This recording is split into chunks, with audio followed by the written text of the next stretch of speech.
వీడు స్టాలిన్ తమిళ్లో మాట్లాడుతున్నాడు. தொகுதி மறுசீரமைப்பு பற்றி நான் ఉన్న ముఖ్యమంత్రులు అందరూ పెట్టుకున్నారు చెవులకు ట్రాన్స్లేషన్. ఈయన చెవులకు లేదు. உங்களுக்கு அதிகமாக விளக்க வேண்டிய அவசியம் இல்லை.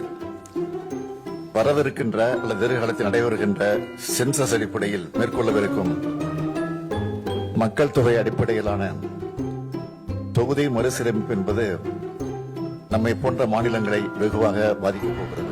తమిళ వస్తుందా మరి? மக்கள் పక్కకెళ్ళి ఆఫీసర్ వచ్చి చెప్పాడు నీకు తమిళ్ రాదు చెవులకు పెట్టుకోవాలి. నాకు అవసరం లేదనుకుంటా. అంటే ఈయన సీరియస్నెస్ ఏంది చూడండి.